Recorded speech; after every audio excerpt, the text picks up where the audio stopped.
This has been Strictly Ball Business. Strictly ball business. Strictly ball business. I like that video. Shit. Yeah. Let's talk about a team that's trying to make playoffs. They're very inconsistent here and there. Let's talk about your Wolves. What do you see about your Wolves? What are they doing? Let's start off with the good. What are they doing right? Yeah, so the good with the Timberwolves is the Rudy Gobert and the Karl-Anthony Towns connection. Those two have done a pretty good job from a passing perspective of Cat to Gobert. They could enhance it more because overall more ball movement needs to happen. But I do like that connection that I've seen overall. And they have a lot of bucket getters on this team. Anthony Edwards just dropped 35 points. He was active in getting rebounds. I think he had 8 of those and 6 assists as well in his most recent game. And he cited being mad at being called out in film. And he said, I didn't want to be showing up in film being inactive. You're not doing shit when you don't have the ball. And he's like, okay, I didn't want to be showing up on film a bunch, so you know what, I was rebounding, I was getting more put back points. It's like, oh well, look at that, you had a great game, shot 9 of 14, like that's crazy, look at that. So those are good. And Karl-Anthony Towns overall has been a great player, and Rudy Gobert too, but they need to figure out how to get everybody on the same page in terms of working as a team. The bad has been not being able to really get going early in the games. They've had a few games where they've given up 10, 20, 25 point leads in the second quarter, and then they play the rest of the game climbing uphill. Luckily, last few games, they put a little bit more effort coming out of the gates, and then you're not in that situation, and then you make some more of your threes. So they've been shooting threes a little bit better the last couple of games, but for the most part of the season, they've been atrocious at that. And that's something they need to improve on, because that's supposed to be their bread and butter. And if you're going to have a shoot first mentality point guard, he's got to make his shots. And that's D'Angelo Russell. He's kind of been the biggest flaw with the team, as you know. But he did have a 30-point game a couple of games ago. That's kind of like your one every dozen games for D'Lo. He'll give you a gem. We like to see that consistency, though. Yeah, no, for sure. And I think it goes from game to game with D'Lo. Yeah, they're worst. Their offense is per 100 possessions is the worst in the NBA. With their starting lineup, with the first 5 they have out there. Yeah, there's a bunch of egos. Yeah, it's shooting too. With a guy like Gobert, they're gonna get more pressure out on rather than when they had just all shooters on the court. It was just easier. Shooting was easier, but their defense, it's something they're gonna have to get used to. Other teams can do it. Obviously, we've seen like guys like Kevon Looney, like with the Warriors. You can win a championship with a guy that doesn't shoot.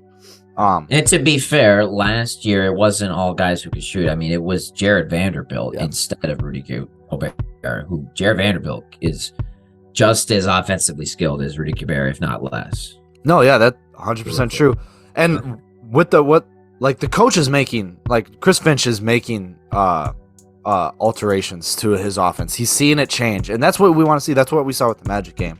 As Ant Edwards is talking about, it's too crowded in there. So what he did was Gobert's always setting a screen, but he sets a downhill screen where he basically gets behind. He's behind the defender's guy. So then he gets them on his back, and he's essentially boxing them out, and he's not driving in. And that's what gave Anthony Edwards all that room to drive and everything. And he could take up those pull-ups. So they're changing it. Or if he's not setting a screen for Ant Eds, he's setting an off-ball screen for either Cat or someone else. So like they're having him more active on the offense.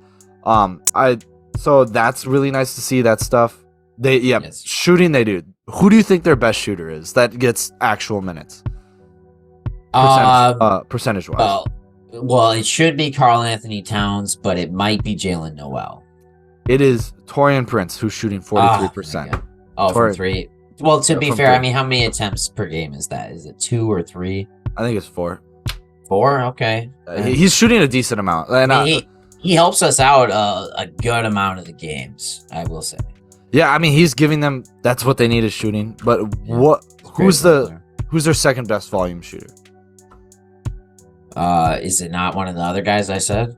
Yeah, it's Cat. It's Cat. Okay, You know what? yeah. But the issue. This is where like I see Shooting, the like, root of the issue. 36 or what? Exactly, 36% from three, and Ants is right behind him at 35. Like that's the thing. They're just not shooting the volume. Like they're shooting the volume, they're just not hitting them efficiently. And once they start hitting them, especially those two, because a lot of them have been bad shots. Yeah, I mean, D'Lo's taking pull-ups. He happened to make them on his 30-point game, and that's why they won that game. But he's shooting 26% from three. Like it's not. You can't. I don't know how he doesn't look at his numbers and like realize like, hey, there's an issue, or how he doesn't just like after the game of shooting 6 of 18, not be like, I was pretty bad that game. Yeah. Does he not have that realization? I think it's that mentality where it's like sometimes you have an off game, but be like, They've all been like that for the most part. It's like sometimes you have an on game. Is his mentality? Yeah, he's at some point. He's like, yeah. Sometimes you have an off season. It happens every once in a while. Be like, wait. We're 15 games into the season now, so I would say that is a reasonable sample size. If not after 20 games, I would say is more reasonable to say, kind of what you got in your players. Can you coach things out of them? Can you coach things into them? And what I can say is that D'Lo cannot be coached. I think I brought this up last time. I don't think he can't be coached. I think he needs I don't think he can be coached from the bench. I think he needs a guy they need an on-court guy like Pat Bev. There's many of them in the city, and it doesn't have to be Pat Bev. It can be a guy like Jay Crowder. I think Jay Crowder would be a great pickup for them, and I don't think they would have to give up much for him if he's available. That Rudy Gobert he changes your defense by actually doing it. Pat Bev is a guy that he's on the court. You saw him. He's yelling out. He's pushing. He was pushing guys. It makes the guys better. No, you're right. I miss Pat Bev. I mean, that has been a huge loss for us. And it's honestly, if he's on this squad right now, we're probably I don't know. We're probably 3 games better. I think he's legitimately that big of a difference. At least. I just think you need a guy on court like that. I think a Jay Crowder, a Marcus Smart, these are all guys that are like that. Obviously Draymond Green, where they're vocal leaders on the court, and they don't have that, and that's what they need. Yeah, I mean, to have a coach who is a player, it's a different type of voice. It resonates differently. And if they echo, the same things the coach is saying, and then add other things into it, then that's invaluable. 100%. I totally agree. I don't know. They definitely this offseason they added guys who don't seem like leaders to me. Like Gobert, love him, but he's not really gonna be a vocal leader. And how can you expect him to be? He's the one joining this team. Yeah. And and there's already the cultural factor. I don't know if that has any issue sometimes, but it seems like guys judge him just because he's from different country. As bad as that sounds, it seems like guys in the league honestly just disrespect him because of that, which is weird. Yeah. I mean, I saw an exchange with him and D'Lo where D'Lo was just he's like, hey, man, a play just happened, and I think he fouled him or brushed him off. Yeah, he brushed him off, and I was like, I don't know what D'Lo was saying. I'm not saying D'Lo was probably just being like, hey man, next time you got to do this, but I see D'Lo out there trying to be a leader, but it doesn't. The problem is that he doesn't lead by example. Yeah, that's it.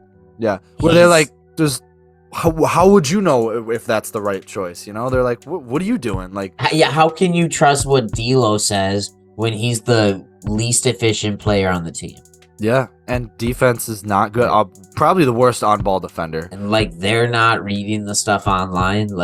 They probably are. Yeah, I mean, you can only read so much and take so much, but I get that. But his teammates, they are thinking things about him. Is what I'm saying.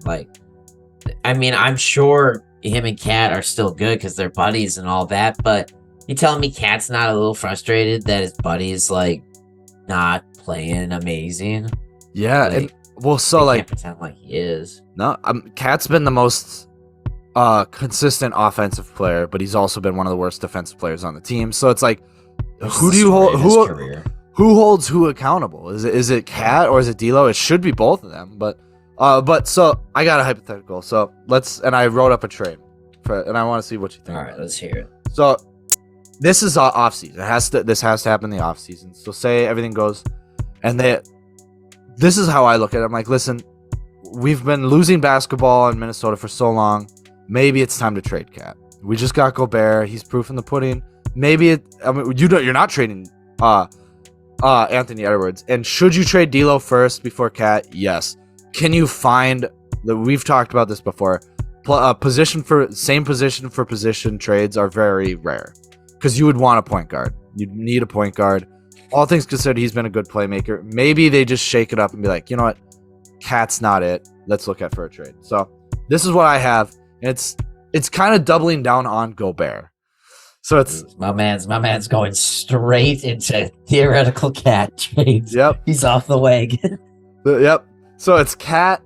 It's only Cat going, but it's the Grizzlies. They're sending Danny Green. They're sending Steven Adams, Desmond Bane, who's obviously the big point in this, and 2 first-round picks.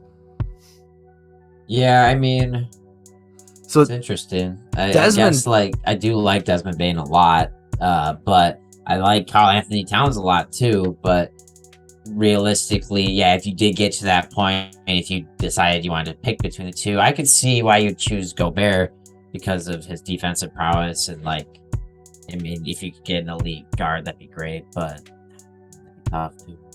Yeah, I mean, I just don't. I think you're gonna get more for the team. To that point. They just extended Cat. Yeah, that's why they have to wait till the offseason to trade him. Yeah. And then same for Desmond Bane has to gets his contract then. Yeah, I don't know. I mean, I think it adds. I see the thought process. It makes sense to me. I don't feel like we're at the point where we would trade Cat. So it's hard for me to have my mentality there. But I get. Yeah, it's all hypothetical. I know. Hypothetical. Just feels dirty. Yeah, I mean, so looking at this, so they get 2 good veterans who are great, who are known for their defense. Not that Danny Green's going to play many minutes. He's done. He's washed out. He's just for contract filler. But he's a good leader. He's a good veteran to have in the locker room. Steven Adams, great leader. He's shown for the Grizzlies. He's been the leader for the Grizzlies. And he's shown what they can do. He's going to obviously be the backup big. He wouldn't play a lot of minutes. He'd just be contract filler. Desmond Bane, though, I think he would add this flexibility to, and I think he would help out more with D'Lo and Edwards shooting and help space the floor more so than Cat, because Cat, granted, great shooter, but he's not. Desmond Bane is a very Steph Curry-esque, constantly running off ball. You gotta find him, whereas that's not Cat. Cat's more inside, and it frees up the inside more for Anthony Edwards. So this is more of building behind Anthony Edwards rather than just filling talent where talent is, because it opens the floor for him. Then McDaniels goes back down to the 4, and then so he can. I think it just adds more mobility to their offense. Doesn't help. I mean, it might help more defensively. I do think Desmond Bane is a better perimeter defender than Cat. I don't think that's much to debate. But I like it. If I'm sure there's going to be other trades out there. I thought about maybe considering a Anthony Davis Cat swap, but I'm not convinced that's any better than what they have now. Even though terrible. Yeah, I mean, it's worse spacing. You probably get better defensively, but they almost run into the same issue the Lakers having now. So it's I don't think that would be worth it. Maybe. No, I mean, I like Cat. I'd like to keep him. I don't really. Yeah. I don't know. I'd like to keep him for at least another 2 years before we consider trading him. So that's kind of where I'm at. But I do like Desmond Bane as a player. And there's other young guards and players I like Scotty Barnes. I like a lot. Mm-hmm. Jaylen Brown. I like a lot. See, but it does. It does open up that conversation with Cat is a great player where you can open up where you can. Cat would make teams be like, maybe we'll trade Jaylen Brown. You know, Yeah. maybe Scotty, like he's a player worth that young talent. Especially when you go another year or two and other teams decide maybe they want to shake it up. Like, I mean, the Celtics were just in the championship. Maybe if they don't make it far in the playoffs this year and don't make it far in playoffs the next year, then they're like, okay, we want to trade. Yep. I mean, maybe shake things up. Robert Williams keeps getting injured. Horford's already going to be old by the. We're seeing his decline now. I mean, that's it. But and they're not just going to draft a great big man out of nowhere either. Yeah, no, not anymore anyway. But what do you guys think? What do you guys think of that trade? Is this a good trade? Should we be considering trading Cat? I know everyone's talking about that. I know everyone wants to trade D'Lo. Everyone's talking about that. It's just really hard to trade for a point guard for a point guard. It's very rare. I mean, sure, it can happen. I mean, the one trade that I would love to see them do is trade for Terry Rozier. That'd be a good trade. You know, and yeah, like, dude, just like do what it takes to make that happen. He's got a couple more years on his contract, but he's an immensely better player, I feel like, or at least a bigger scoring threat on a regular basis. He's a better player than D'Lo.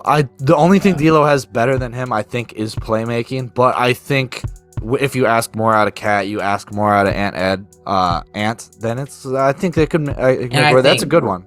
I think Rozier could figure out some playmaking with the guys around him better than what he's had in Charlotte, anyways. You know, and he'd be a less.